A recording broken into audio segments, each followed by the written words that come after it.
What problem was that? Do you remember what problem that was? The blonde order one is like one C. One C.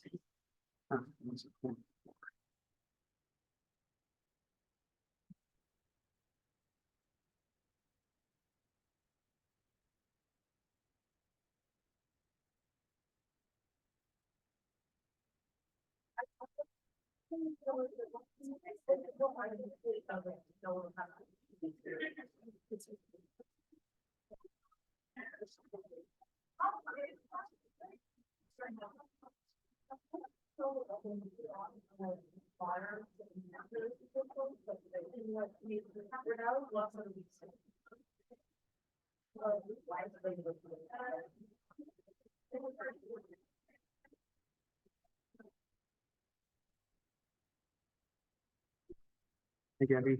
Hello.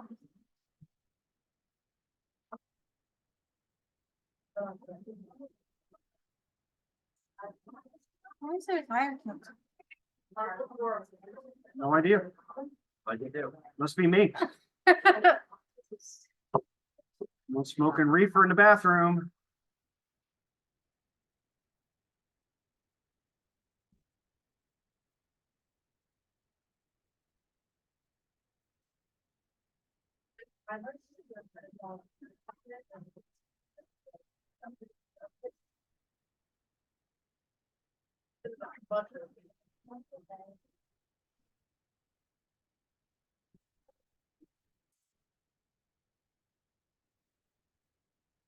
I'm kind of upset because I got that email and it's like, oh, I can't bother Sean for my office at this now. So kind of upset. We're doing a bunch of stuff up there.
Okay, good afternoon, everybody.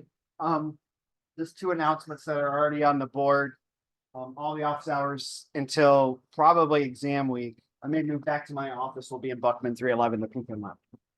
I'm also in there tonight from 6 to 7, and tomorrow afternoon from 12 to 2. If you guys have questions about labs. And I think Sean will also have his office hours at least this week, in Buckman as well. Something on homework 4. So homework problem 1.1 is a problem I give every year. And I've ordered the class around a little bit differently this year, leading to the result where you can't actually do 1.1C yet.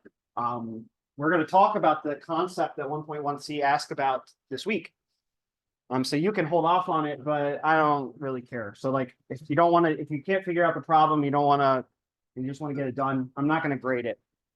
So if you want an extra challenge or you've already done it, then more power to you. I'll consider that like extra credit for my assignment for the evaluation. So that's a question about the bond order of helium-2 and oxygen, molecular oxygen. We don't know what that means. Just don't worry about it. I'm just a little behind on molecules. So we'll tackle that problem, I think, Thursday. Okay. Other than that, that's all I have. So I want to finish with atoms today. I've got maybe 20 or 30 minutes of lecture on atoms, and then I want to start thinking about what do we do with atoms. So obviously we're chemists, so we want to put atoms together to make molecules. And I've been purposely focused on looking at atoms from the perspective of their energy levels and their orbitals more than anything, because that's what we're going to use as our tools, kind of the representation of atoms that we'll use to build molecules, right? We're going to do something, and I hopefully will introduce it today, if not Thursday, the idea of creating molecules through combinations of atoms, linear combinations of atoms. There's a methodology called linear combination of atomic orbitals, LCAL, to form what are called molecular orbitals. So we're going to add 1s orbitals and p orbitals together from different atoms at different positions to make molecular orbitals that are created as sums of atomic orbitals. So we should understand how the atoms, that's why we want to focus on the atoms, because the energy levels will matter, because the molecular energy levels will be dependent on the energy levels of the atoms, as well as the geometry of the molecule and where its electrons go, right? The nature of the bond in a molecule will depend on the atoms that the molecule is sourced from. That's why I've spent a lot of time on this, because it ultimately is the key to unlocking our technique to build a molecule. So I just want to talk a little bit today to kind of finish up a few concepts where we've been mostly talking about hydrogen, and I've made these claims about how all other atoms kind of look like hydrogen. If you understand hydrogen, you can kind of figure out all the other atoms.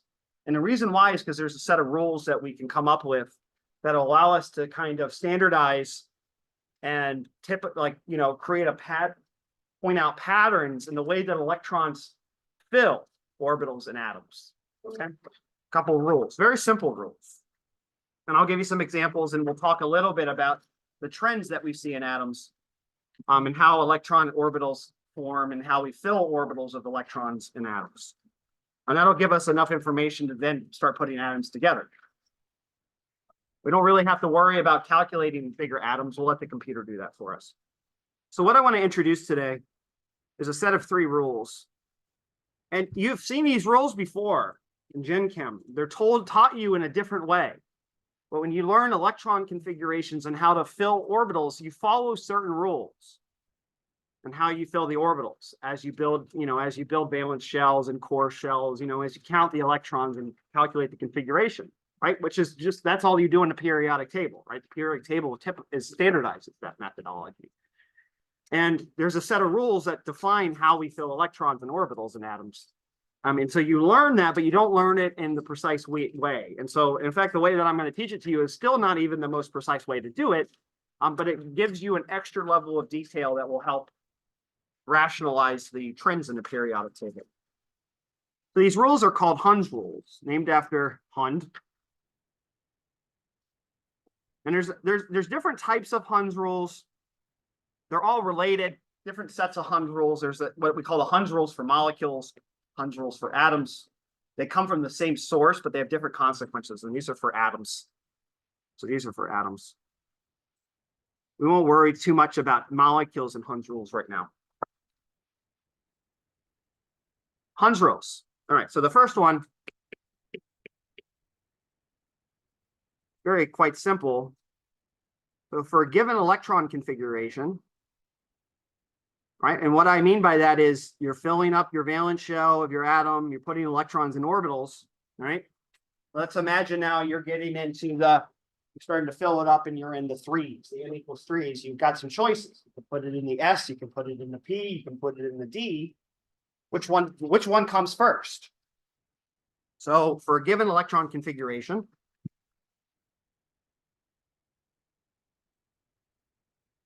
the configuration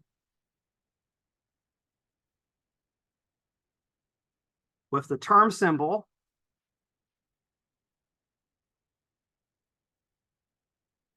of highest spin multiplicity, I'll tell you what that means in just a second.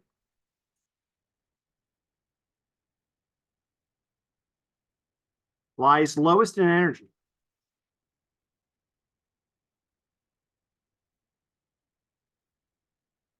Okay, so the key term here is spin multiplicity. And in a term symbol, the spin multiplicity is the superscript number on the left. It's 2s plus 1, right? So this is going to be, spin multiplicity is 2 times the total spin of the electrons plus 1. Spin multiplicity. So let me give you an example. Let's look at carbon, for instance.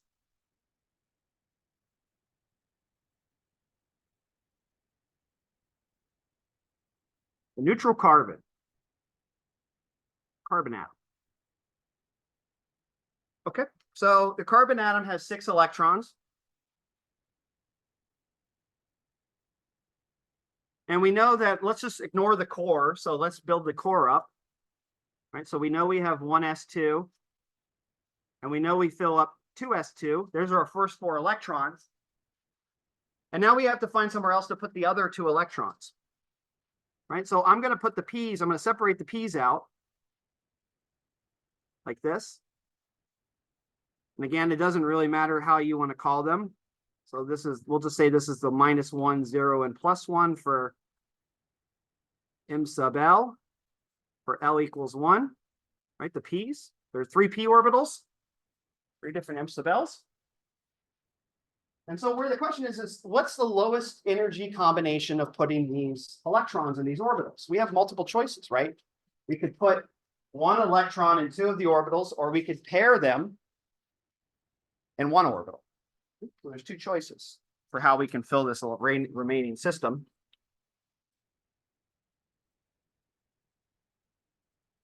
Right, we could do it like this. Right, that's an option. Right, where the spins are paired, are the same spin. Or there are 3 choices.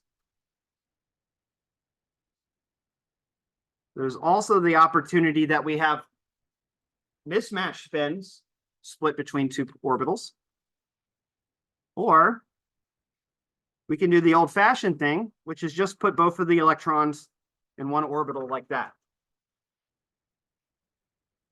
Now, does anyone want to tell me which one's the correct one? Without even knowing any rules, any calculations, which one is actually correct for carbon?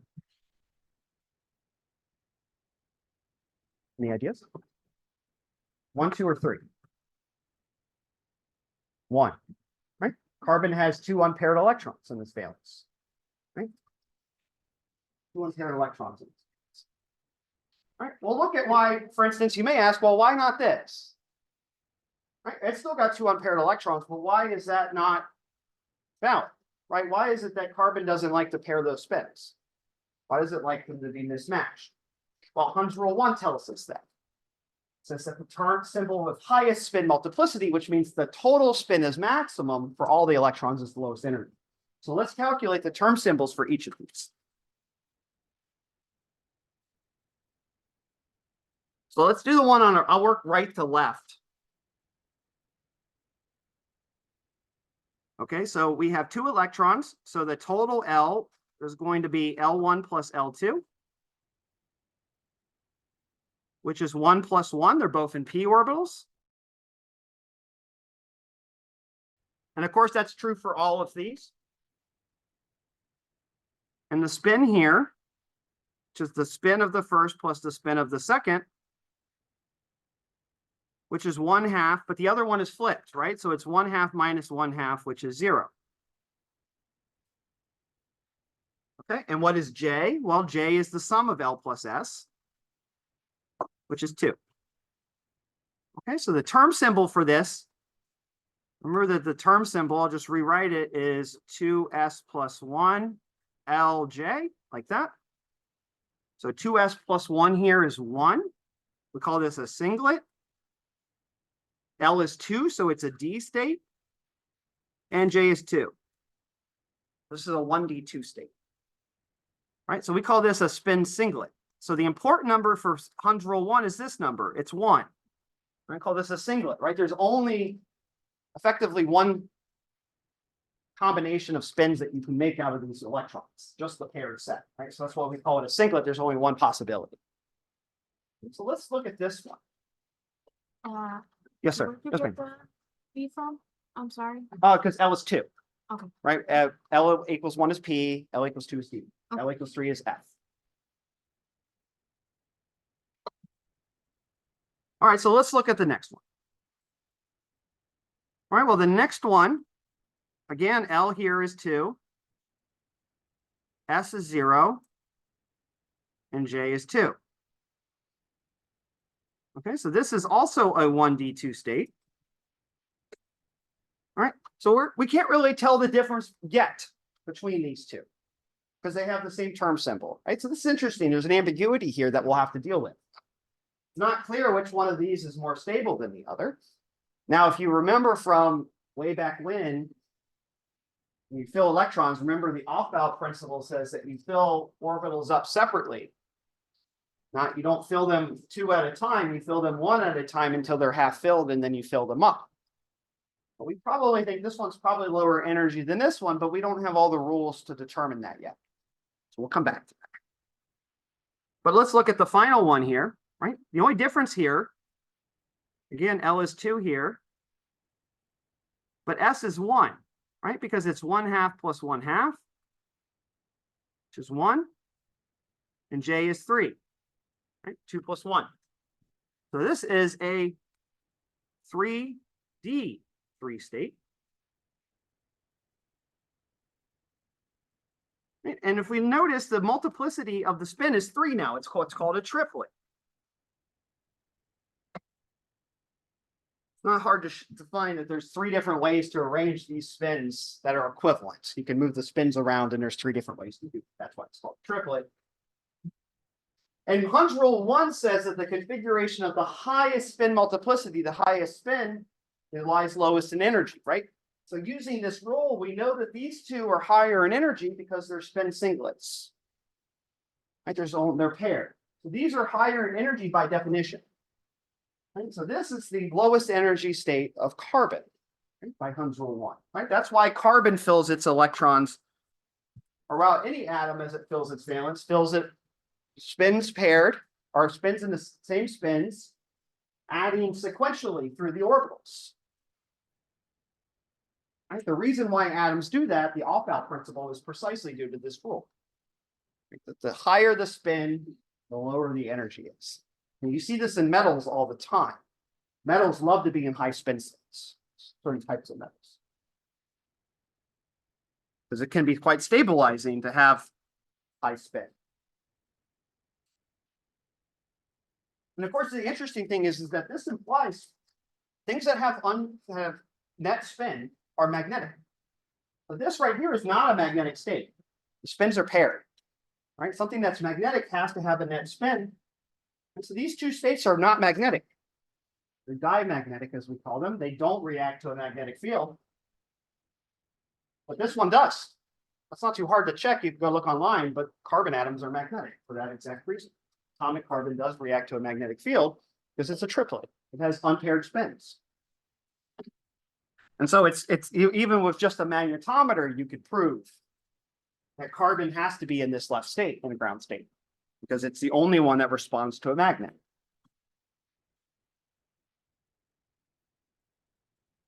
Yes, ma'am.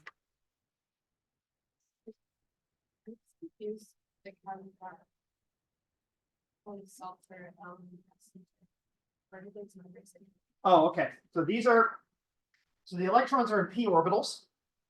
P means L equals 1. So each of these have an angular minimum of 1. The total angular minimum of the atom will be the sum of all the electrons and the valence. So here we have an L equal electrons is 2. Right, L1 plus L2 is 1 plus 1 equals 2. Good so far? Okay. And the spins, again, we're just calling the spin either 1/2 or -1/2, depending on whether it's up or down. So here we have 1/2 plus 1/2, so a net of spin of 1. Here we have a spin of 0, because it's 1/2 plus -1/2. It's a spin 0 here, and of course here the same. And then J, I just add these numbers up. Right, so if L is 2, S is 0, 2 plus 0 is 2. And here I have L equals 2, S is 1, so J is 3. Does that make sense? Yeah. Okay.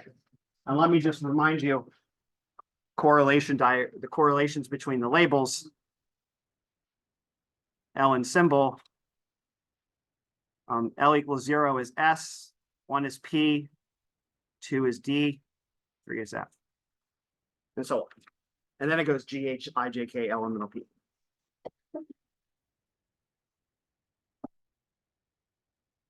Okay. So that's the first rule. Pretty straightforward.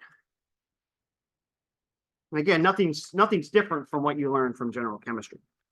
So the second rule gives us a little more information.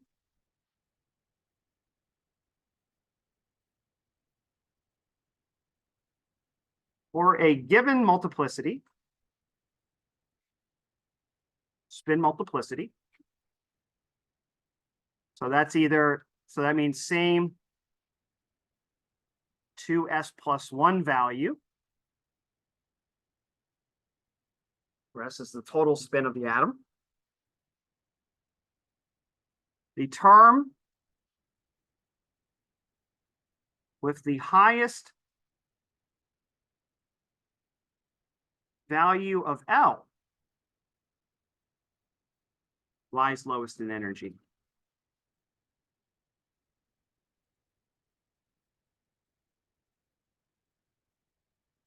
Okay, so this one's a little hard to see.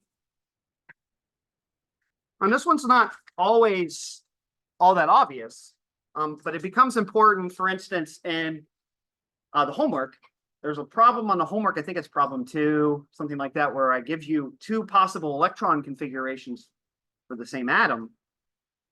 1,4, thank you. 1,4, you have 2 possible configurations for the same atom. One will give you a P state, one will give you a D state, right? And they'll have the same multiplicity, and this will help you determine it. So the example is, for instance,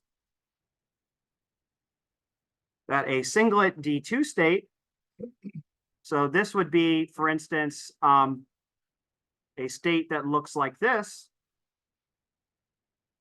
For the P's, is lower in energy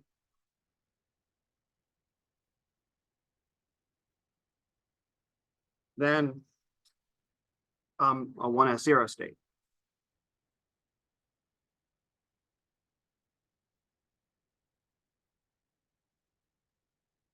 Right? Like this ends up not being a particularly important rule because it only deals with ambiguities. There could be situations, for instance, when you get up into the higher elements where the ordering of the orbitals starts to become kind of funky, right? For instance, the 3D orbitals fill before the 4s orbitals fill before the 3D orbitals.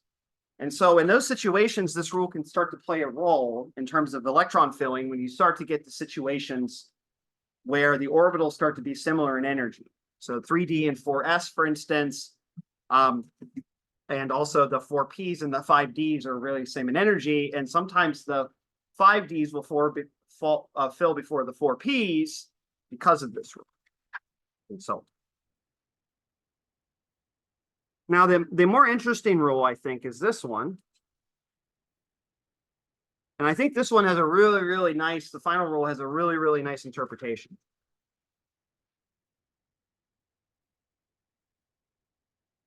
For atoms with less than half-filled valence shells,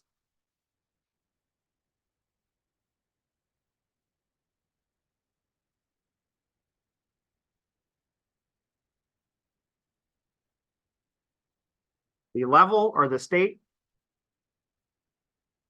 with lowest J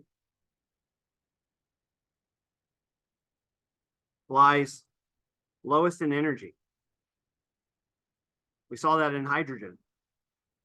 You also see that in sodium. If you go back to your notes, the 1/2 state, P1/2 state, is below the P3/2 state. But for atoms with more than half-filled shells,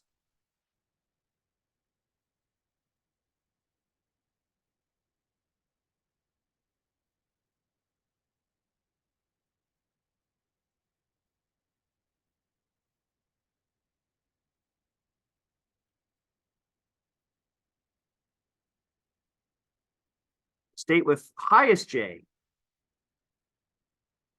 is lowest in energy.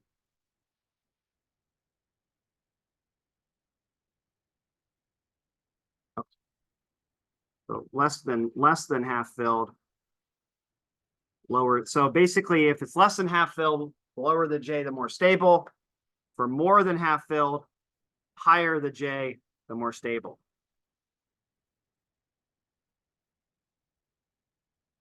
Now, so for instance, right, we saw in hydrogen,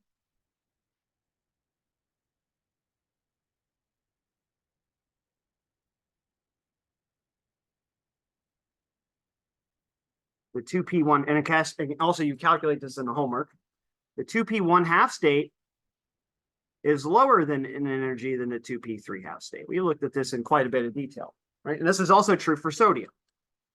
We saw this for the D lines last time, the yellow lines that we see for sodium lamps. Okay, but in chlorine or in fluorine, the opposite is true. The 2p3/2 state is less than energy than the 1/2 state. Right, so this is typically true for halogens and oxygen and nitrogen as well. Many of those atoms as well. Now the question is why? Because you would think that the faster you spin an electron, the more energy it needs to have, right? Because it's moving faster, it has more momentum. All right, energy is proportional to momentum squared. So the energy will increase as J increases. The faster it spins, the higher its energy. The question, of course, is why in the halogens, the ordering is flipped. And the thing that we haven't considered is the fact that there are other electrons nearby. Right, and we'll look at this very, very carefully after I talk about this. All right, we'll break this down very clearly. Is that electrons repel each other. So let's think about the 2p. Think about the n equals 2 valence, right? The the typical carbon, nitrogen, oxygen, fluorine valence. Right, you have, and say in carbon you have 2s2, 2p2. You have 4 electrons. All right. Now, these electrons formally, as we'll see when we talk about molecules in atoms, they don't formally interact because they're in orthogonal orbitals, right? The s orbital is orthogonal to the p's. So formally, any electron in the s orbital doesn't affect the p orbitals. But in reality, all of these ideas of orbitals and stuff, again, it's just an approximation. So there are small interactions, repulsive interactions between electrons in different orbitals, especially in the p's. The p's are very important here, right? The px, the py, and the pz, they can hybridize slightly. And there's a little bit of motion. If you have some electrons in the x or the y and the z, they can interact with each other.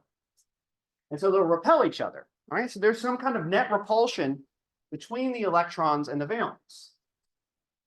Right? And what do electrons want to do when they repel each other? They want to get away as far as possible. Right? They want to maximize the average distance between each other in space. So what's a good way of doing that? Well, one is that you move away radially from the electrons. Imagine you're a p orbital, a p electron, you want to get away from the other p electrons. You might want to step away from them. But of course, you can't do that because the energy required to go from, say, n equals 2 to n equals 3 is significant. Right? It requires a lot of energy. So what's the only possibility for the electron to get itself away from the other electrons? Well, it's to spin faster. What happens when you spin an object faster and faster? Centrifugal force increases and you've stretched it. Right? So what happens is that when you put in the halogen, right, that lone unpaired electron in the halogen, if you spin it faster in J equals 3/2, its average distance from the other electrons is slightly further because of the centrifugal force that acts on it because it's spinning faster, right? Same idea.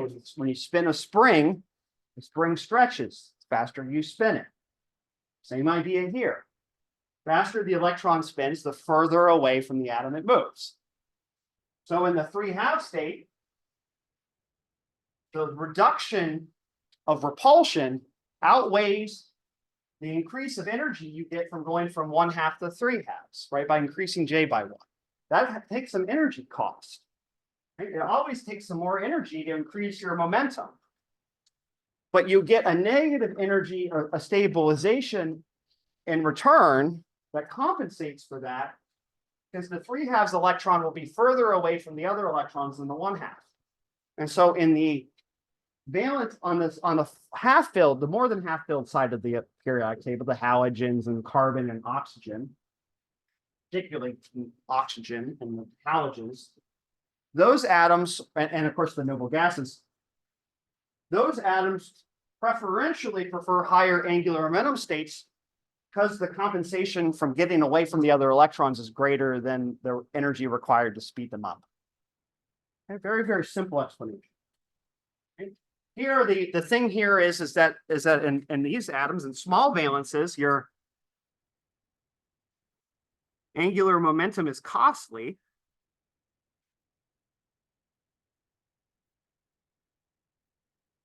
But in these, in the larger atoms and halogens and so on, the fully filled valence shells, here, reducing repulsion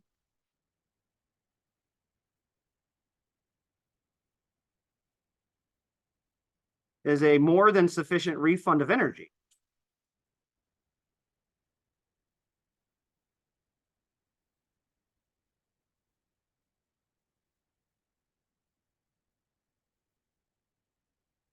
So that's kind of the idea. All right, these trends are very general.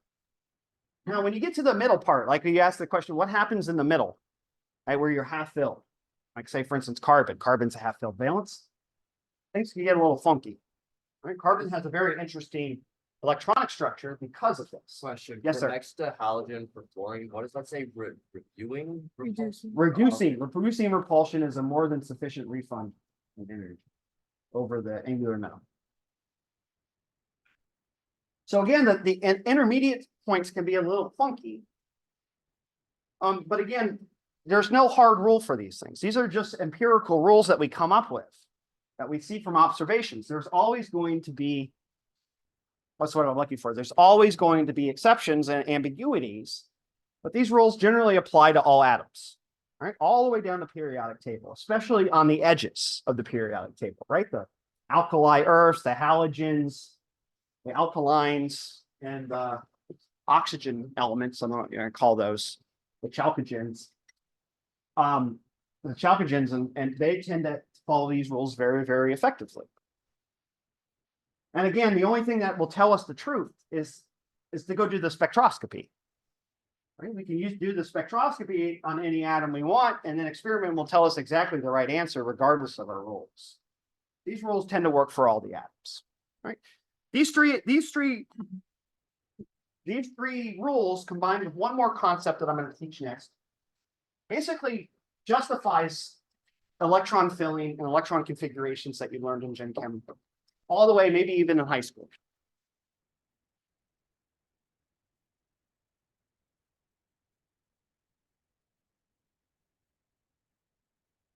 Okay, any questions about functions? Okay, so these should be able to help you with the homework significant. I want to talk about one more concept in atoms today. And so one of the problems that we have, and this kind of accentuates that idea, is that when you have a lot of electrons, the physics get very complicated. Because the electrons not only interact with the proton, which again is the only thing we've considered so far, right? In the hydrogen atom, there's only one electron, but electrons can interact with each other, right? And they cause repulsion, right? And this is rule 3 is a consequence of that, right? Where the repulsion becomes so significant, having more angular momentum lowers your energy, contrary to what you would expect, right? So these are just consequences of this repulsion. So the question is, are there trends in repulsion? Right? Or does it mean that as we add more and more electrons and protons to our atoms, as they get bigger and bigger, do they just get increasingly more complex and intractable? Right? When you get to uranium, you have hundreds of electrons. Is it completely lost? Right? Is there any chance of doing any analysis? We have so many things interacting. Right? So we should consider that. Is there a way that we can break atoms down into smaller parts? Right? And we do this all the time. In chemistry, we do it by thinking about core electrons and valence electrons. Right? We don't ever care about the core electrons in chemistry half the time. You only care about the valence. Right? So is there a way for us to really standardize that? Right? Why is it that the valence approximation is such a good one? Right? And the best part about the valence approximation is that, again, you reduce your complexity. Right? You don't have to worry about all those hundreds of electrons in your core, or we just ignore them. For the most part, we just deal with the maybe 1 to 16 we have in the valence. Right? And that will make any atom much easier, because then we don't have to worry about 120 electrons. We only have to worry at most about maybe 16. Because that's how many you would fill if you had d orbitals. Or sorry, 18. Sorry, 18. 18. 10 plus 8. 15. So the concept I want to talk about today, finally finish up atoms, is this concept of called electron shielding. All right, and this will really formalize our electron filling rules and give us a sense of how the atoms organize themselves in kind of stable patterns. Okay, so what I want to do is I want to think about the noble gases right now, okay? Right, the noble gases have a fully filled valence. Right, so what I'm going to do is every time I hit one of these, as I fill electrons, make my atoms bigger, and I hit the noble gases, right? I'm going to basically build a wall around that core, okay? And treat it as like a singular atom. So that when I go to the next row, it kind of looks like a ball of charge and an electron, not many electrons and another one, or rather just a big ball of charge. I'm just going to average over the core into a big ball of charge and treat it like it's its own new nucleus. Right, so all those core electrons are buried in with the core, with the nucleus, and acts like a new nucleus, right? So the idea would be that sodium is hydrogen, for instance, right? Because the helium core, 2 electrons and a proton and 3 protons, all combined together in a really small package. So when you add that next electron into sodium, it basically looks like hydrogen. You've got a big ball of charge in the center and an electron on the outside. Okay, so what I'm going to do is suppose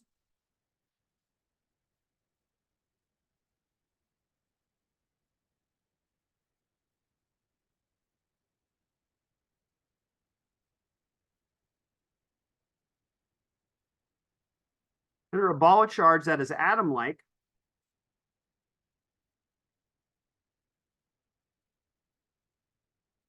and the properties of this ball is that it has a nucleus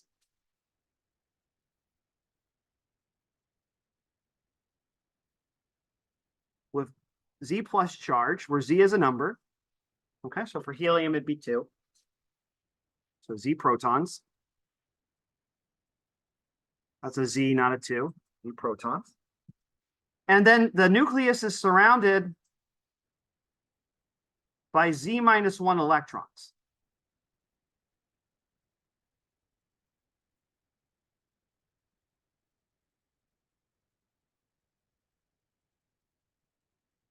Okay, so the total charge of this ball is 1.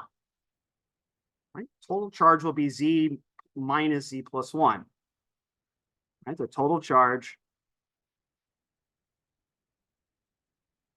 is Z minus 1, which is plus 1.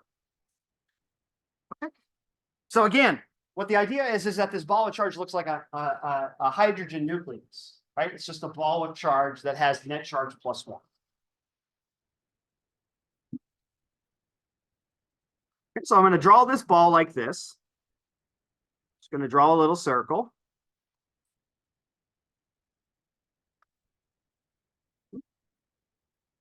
And inside of that, I'm going to put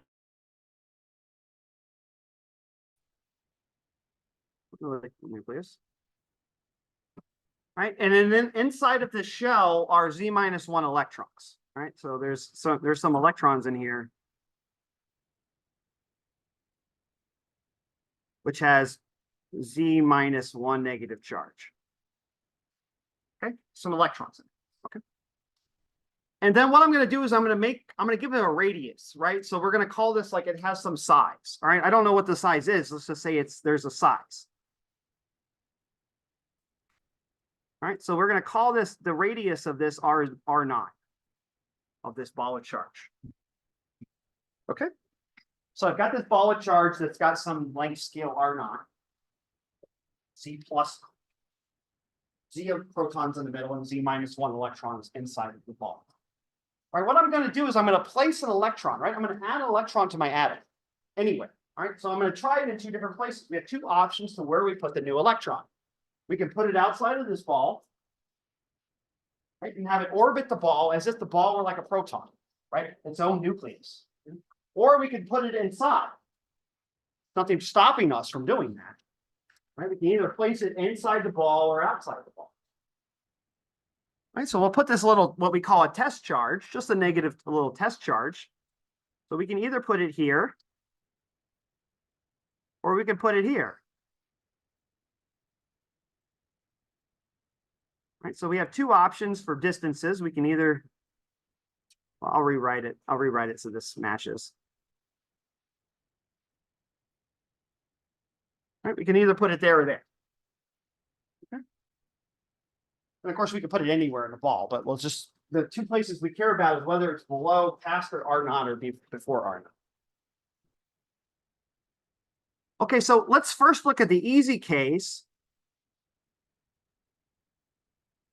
where the distance of that test charge is greater than R0.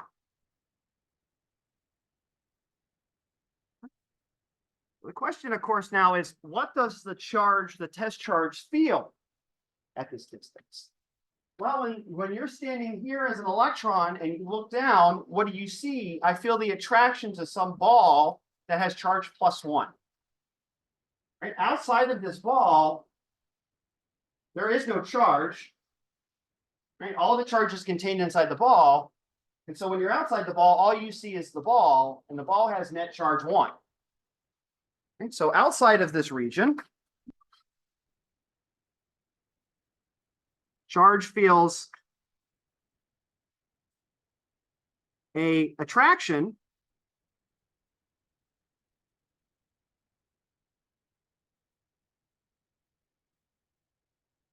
with an effective, with the ball. Let me rewrite this, sorry. Feels an attraction to ball with effective charge of plus 1.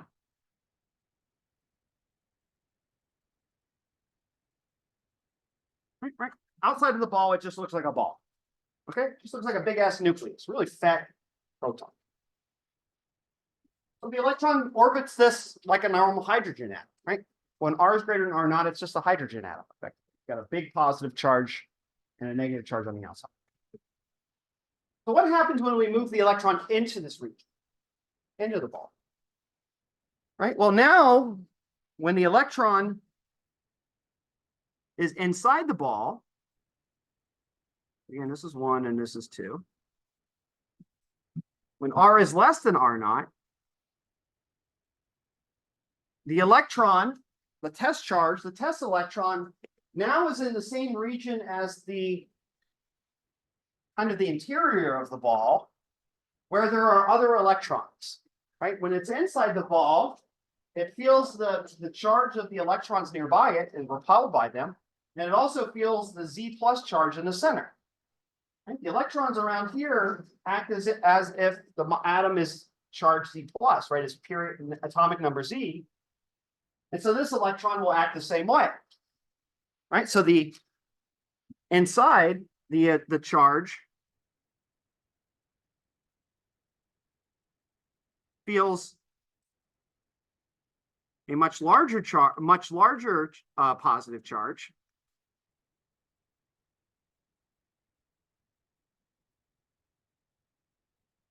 Right? Because now the electrons in the ball aren't completely shielding that charge, that positive charge in the center. Right? They can actually see the center of the Tootsie Roll Pop here. Right? So the charge that it feels inside of the ball is much higher. And in fact, you can show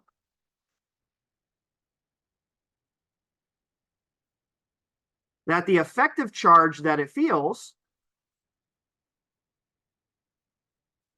right? So this is the effective charge of that electron, is equal to Z minus Z minus 1 times R over R naught cubed. Okay, so it goes as 1 over R.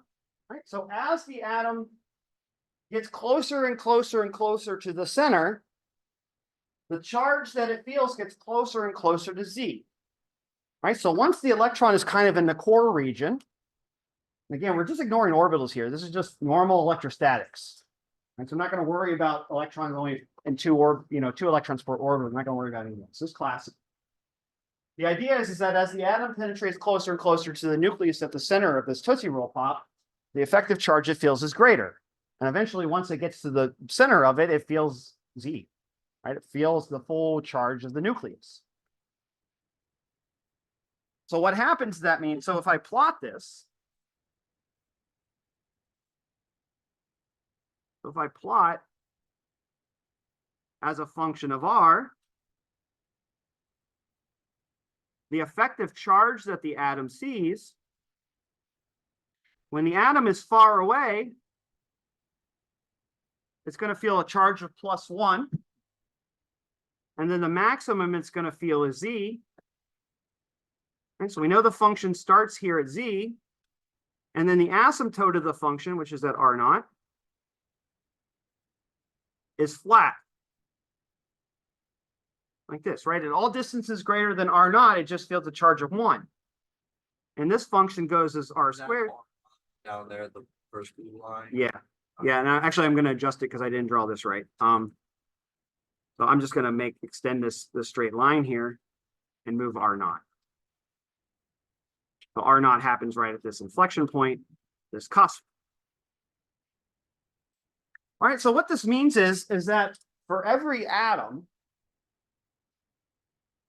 any atom you choose, there is an effective position where you can put an electron where it looks like the charge of the atom is 1. Basically, all the core electrons, all the deep electrons cancel out the effect of the positive charge of the nucleus.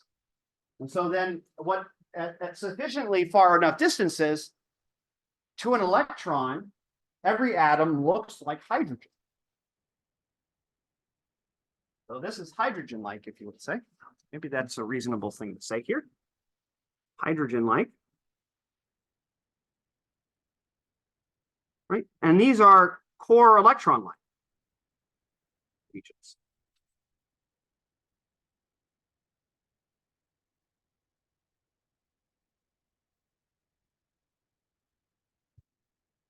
Okay, so this has deep consequences for filling electrons, especially as you move from one valence shell to another. Right? So let's imagine that you're at helium. All right, so you filled up helium, you have 2 electrons, 1s2, negative, and then you have a +2 nucleus and you have 2 protons in the nucleus, so the nuclear charge of helium is 2.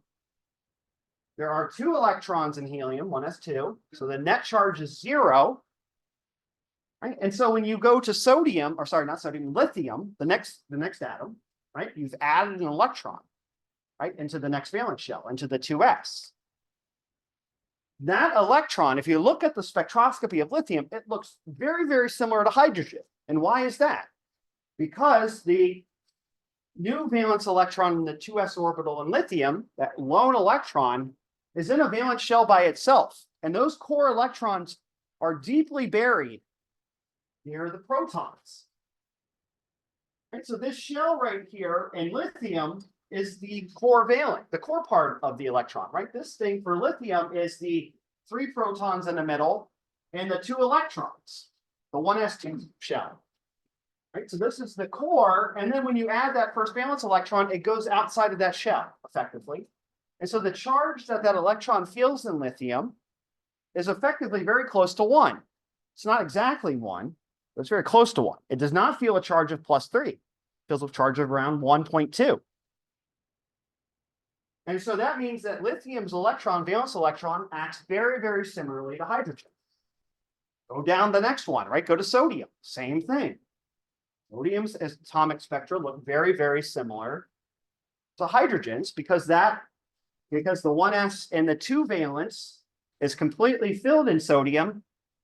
It's pulled into this core that creates an effective core of charge +1.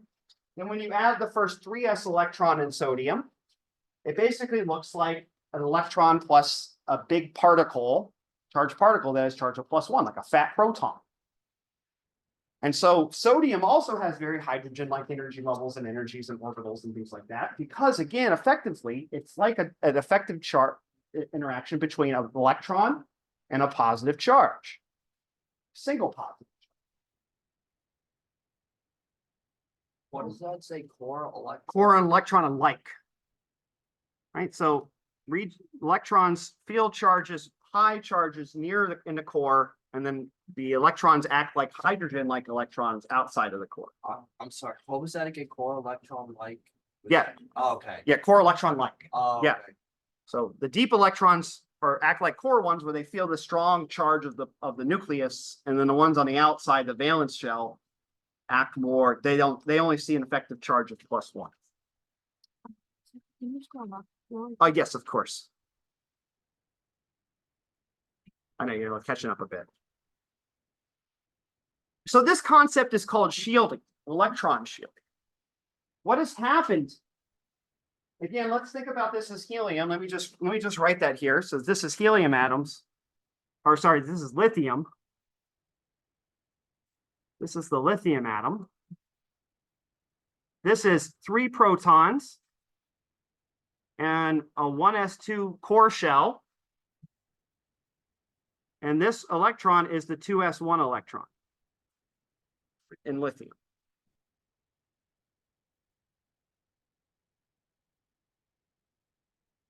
Right, so the electron in lithium looks like a hydrogen, just in the 2 state instead of the 1. And what happens in lithium is that those core electrons, those 1s2 electrons, they have a very, very strong, right? They don't have a lot of repulsion to each other because they're unpaired spin. Right? So they don't really interact with each other because they have different spins. Center, the proton's in the center of the nucleus. So when you fill that valence shell, the helium valence shell, the 1s2 shell, the proton draws those in very, very deeply, because those electrons feel a net charge right there inside the shell. They feel the charge of +3. Right, so the 1s electrons in lithium are pulled in very, very closely because they feel a very effective charge of +3, which pulls them in very, very closely. And then the second electron, the final electron, the valence one that you add in lithium, is put in the 2s shell. That's very far away in terms of distance from that from the electrons from the system. It's outside of this shell. And so it only sees, what it sees inside is not the proton of 3 +3 charge, but rather an effective ball that looks like the 1s electrons plus the protons, which has a net charge of 1. That's why the lithium, the alkali earths are very hydrogen-like, because the core condenses very, very deeply in terms of energy and distance towards this very high charge core here, leaving an outer shell that's basically empty of charge and has only an effective charge of +1. And so therefore, the valence electrons, as you add them, as you go down the rows of the periodic table, look like the other rows, right? Lithium to beryllium to boron, it's just like the next set of rows. Right? And that's because every time you fill a valence, that valence gets pulled in. Or sorry, every time that valence gets filled, it gets pulled into the core. And then the next valence is further away, and effectively that core set of electrons is shielding the proton in the middle.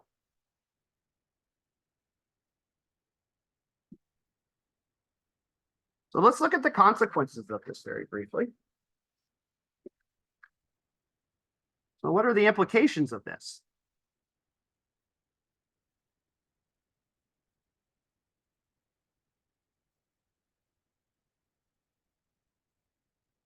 All right, so the idea is that electrons, this is what I've just said and put in less words, in core orbitals, shield nuclear charge from the valence.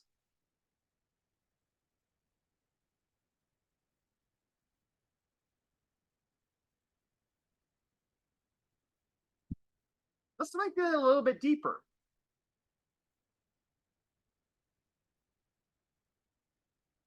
The one thing that we noticed a long time ago, but we haven't really talked about too much, but all electrons in s orbitals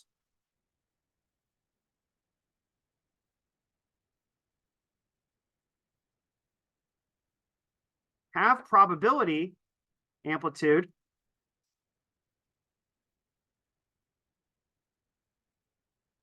at r equals 0.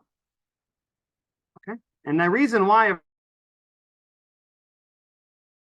for the ns orbital is proportional to e to the minus r over n a naught, and this value has a max, and then so psi squared is proportional to, so proportional to e to the minus 2r over n a naught, which is non-zero at r equals 0. Let's write that here. So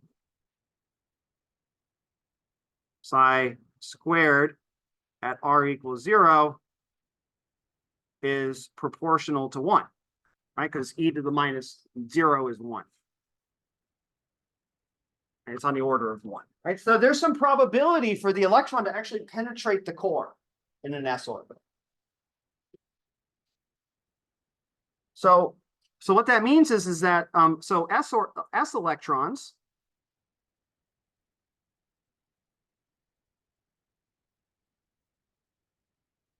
have good, let's just say okay, better core penetrating ability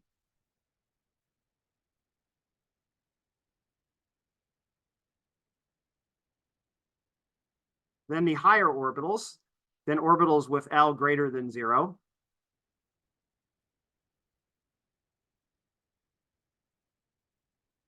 Okay. And what's the consequence of this, right? So what that means is that it's, again, you have a valence s electron, right? Like lithium, for instance, the 2s electron in lithium.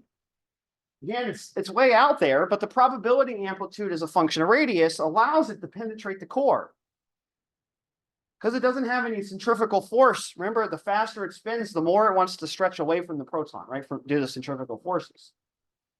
So s equals 0 has no centrifugal force, there's no angular momentum, and it has some probability to penetrate the core. So there's higher probability for s electrons to be found deeper inside of the ion core of the atom, of the lithium atom, than other electrons. So s electrons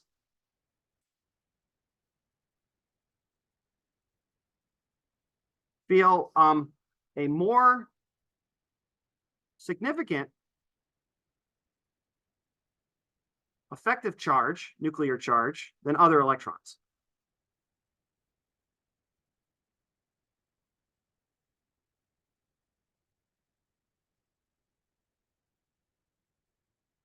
Other orbitals. All right, when we look at molecules on Thursday, we'll see this consequence. So for instance, the 1s electrons, when we fill the 1s shell and go to the second row of the periodic table, those 1s electrons feel a very, very, very strong positive charge from the core of the nucleus, right? The nuclear charge. So very, very strong nuclear charge. And of course, the more charge there is in the nucleus, the stronger the attraction to those electrons. So as you start to add protons, as you go across the second row of the periodic table, right? You go from boron, carbon, nitrogen, oxygen, and so on. You're adding more and more and more charge into the center of that system, into that atom. And those 1s electrons feel a stronger and stronger attraction to them. They get pulled deeper and deeper and deeper and deeper into the core. Right? This is one of the reasons why, if you look at the average size of an atom as you go across the periodic table, every time you go to a new row, the trend resets. Right? It's not, I mean, as you go from hydrogen to lithium to sodium and so on, they do get bigger. But as you go across the periodic table, you go all the way out to helium. As you go all the way out to neon across the second row and then go back to sodium, they get smaller again. Right? Because what happens is that the nucleus gets bigger and bigger and bigger, more and more positive charge.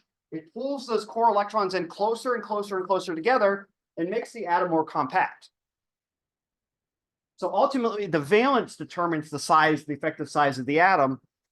And if you were to pull, like for instance, in nitrogen, if you were to pull all those valence electrons out and just look at the core, which again has the same configuration as helium, the nitrogen core is smaller than the helium core because there's more protons in the center, and those electrons can be pulled in more closely. The cores get stronger and stronger and stronger. All right, so now the question, of course, is what about the other orbitals? So again, the centrifugal force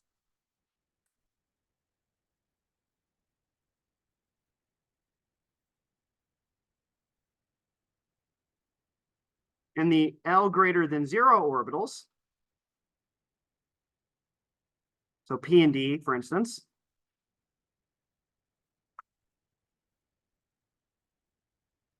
keep those electrons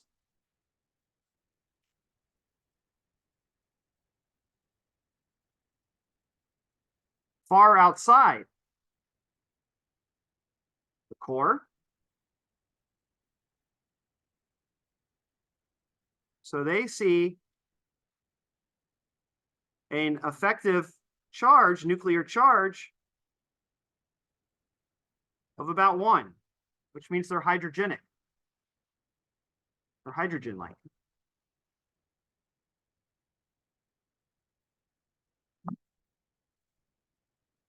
Again, the idea is that they're spinning faster, that it pulls them away from the nucleus. So electrons that have a lot of angular momentum tend to be further away, feel a smaller charge than the ones that are closer together, closer to the atom. Now, what are the chemical consequences of these observations? So here's an example.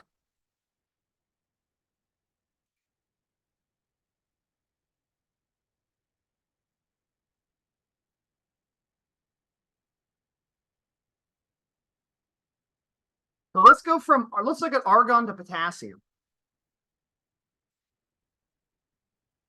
All right, so the argon configuration, remember, let's just write it down. It's 1s2, 2s2, 2p6, 3s2, 3p6. Okay, and so again, potassium is one more electron. Okay, so potassium's electron configuration is Ar. Now, where does the next electron go? What orbitals do we have to choose from? Well, we have the 3Ds and we have the 4s. Which one goes in first?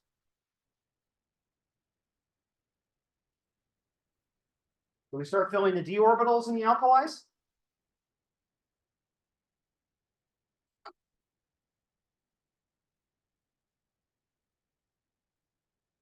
Sure. Is it 3D1 or 4s1? Let's write them down.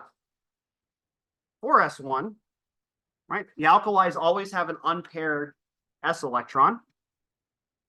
4s1, but there's a possibility, right? It could be argon 3D1. Right? That's totally a possibility, but why isn't it?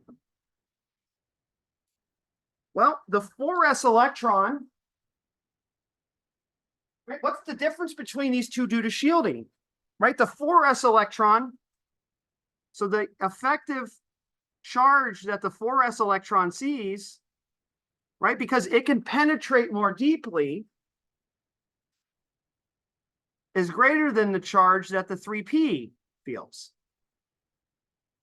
Or the 3D, right? The 3D electron, if you put it in 3D state, it has a lot of angular minimum. It's going to be on average further away from the nucleus than the 4s electron is. Okay. And so if the charge that the 4s electron feels is stronger than the charge for the 3D electron, then that means that the 4s electron has stronger electrostatic attraction to the nucleus than the 3D.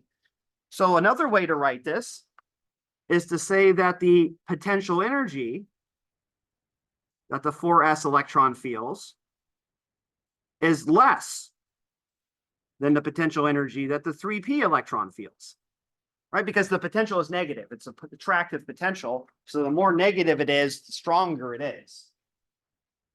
Right? So the energy of the 4s state, because it feels a stronger effective charge, is lower in energy than the d orbitals, because they feel like an effective charge of 1. They don't have as much electrostatic stabilization. So the 4s fills first. Right? They're more stabilized because it feels the presence of more positive charge. Right?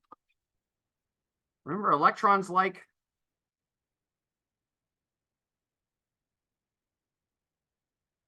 high Z effective, right? The stronger the charge is, stronger the attraction is. Right? So that's why the 4s1 fills before the 4Ds. Right? You don't start filling the 3Ds until you finish 4s, right? You don't get the Ds until you get to vanadium and titanium and all of those atoms along the D block. And the reason why is because they're just further away. They just don't feel they're not as attracted to the nucleus, and they're not as stable. They're higher in energy.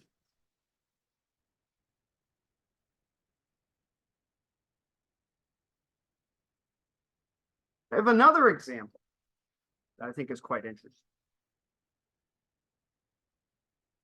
Right? And in fact, if you go through the periodic table, there are certain atoms where the atoms that you start filling a d orbital, and then another orbital gets filled, and you go back to that d orbital. I can't remember what atoms these are, but they're in the d block. And you can start making arguments that when you apply this plus Hund's rule, you can actually justify why those things happen, right? The combination of this plus Hund's rules give you basically the entire periodic table in terms of electron field. It's a little tricky, but all the rules are there. So I just have one more example of this. I'll just kind of skim over a little bit. Yeah, so the other example I have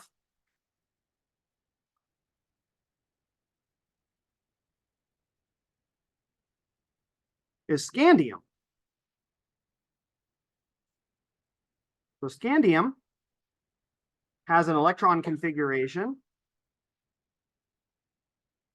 of Ar4s2 3d1.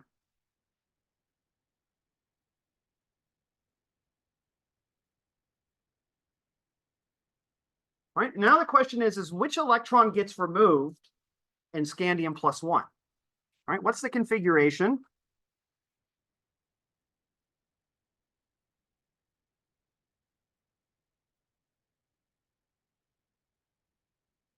of scandium plus 1. And there's two options. Scandium plus can either be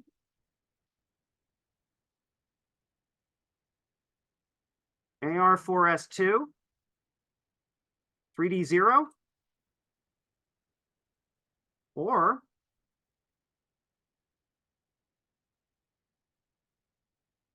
S1, 3D1. Where does the electron go first?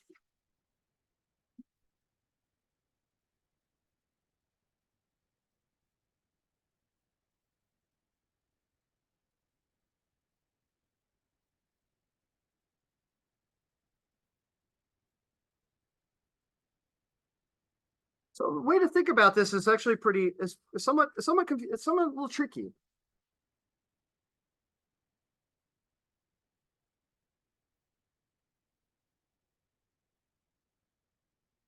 The idea here is that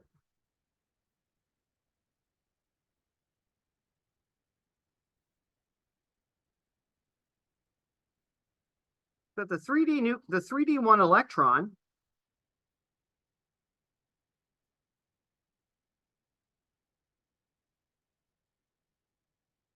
That's supposed to be SC or SE. says SC scandium. The 3D1 electron shields the nucleus.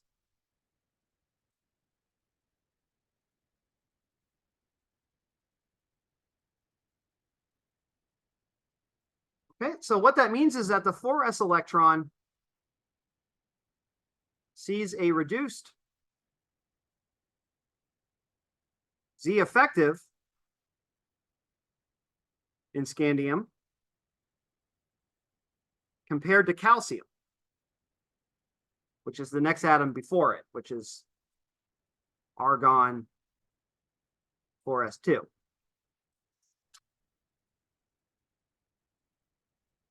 Okay, so you've got this 3D electron that's kind of, again, the electron is, because it's in 3, it's a little closer than the 4.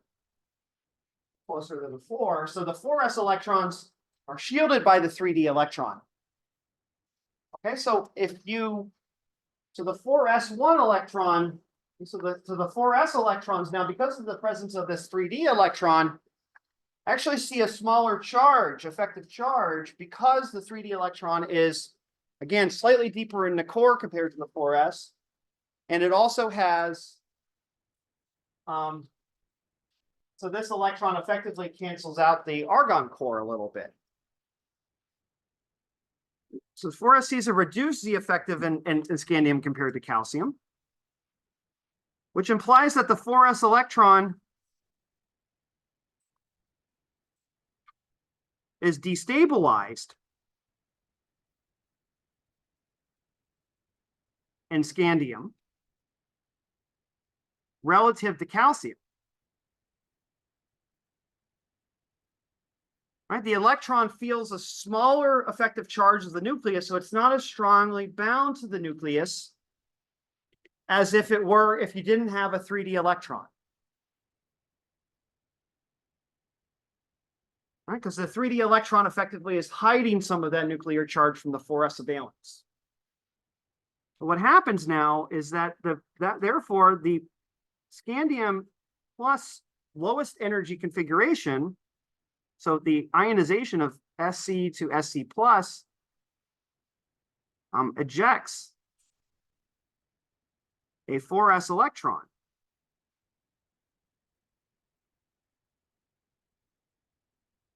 Because the 4s is actually shielded from the D. That D electron is actually closer to the nucleus than the 4s electrons. It shields it, so the 4s electrons and scandium feel less charged than they do in calcium.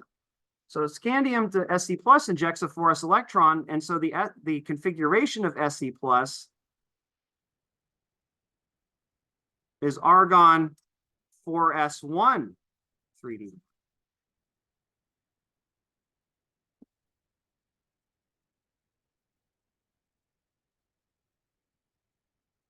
So in general, the trends are like this.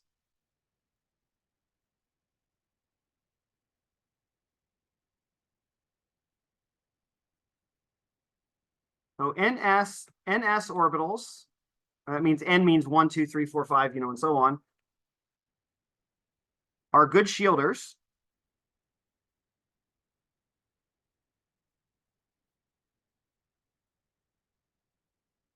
Due to core penetration.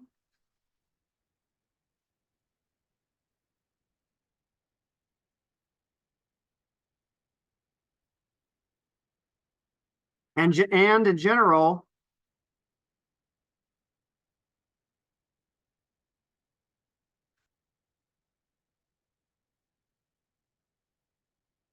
orbitals that have characteristic n-1 L+1 are shielded by NL electrons. So that means, for instance,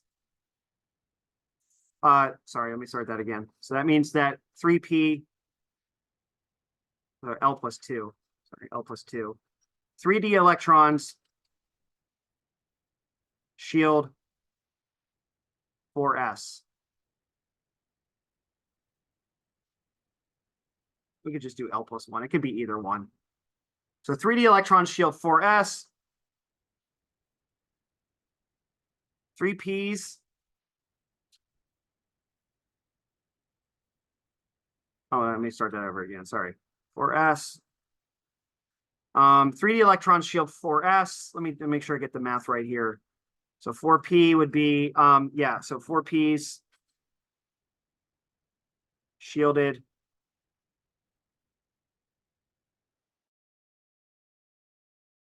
and so on. Sorry, 4d. Sorry, 4d. 4d. By 2, 3p and so on. Okay, so the trends of n equals 1, 2, 3, 4 as they get further and further away is fairly true. But because the S's are so effective at penetrating the core, they tend to be very, very good shielders. And so, but ultimately, an electron that has lower N is still going to be shielding the valence, right? This is still deeper than this in terms of valence. And so what 4s, so the 4s2 electrons effectively see a smaller positive charge because of that 3d electron than they would if it wasn't there. So the 4s's go first. Okay, it's not that easy to think about, but again, the idea again is that atoms don't really, electrons in the valence, they don't really see the true atom underneath them, right? The idea that a uranium or like an atom has a positive charge of 15 or 16 in the nucleus, 16 or 17 protons in the nucleus, does not mean that the valence electrons act as if they're orbiting around 17 protons.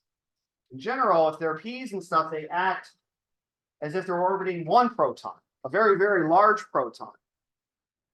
And the number actually can shift. It can be 1, it can be something in between the actual charge and n equals 1. But the idea that, but this helps a lot because what it means is that as you go across, as you fill valence shells, right, the trends reset again. Right? When you go down the alkali earths, they all kind of look like hydrogen. And when you go down all the noble gases, they all kind of look the same. Because again, they have the same valence structure, ultimately. And therefore, they see ultimately the same kind of behavior in the core. And then so on and so forth, right? So the elements that really, really struggle with this analysis are the ones right in the middle. And the atoms where you kind of have to half-fill shells, right?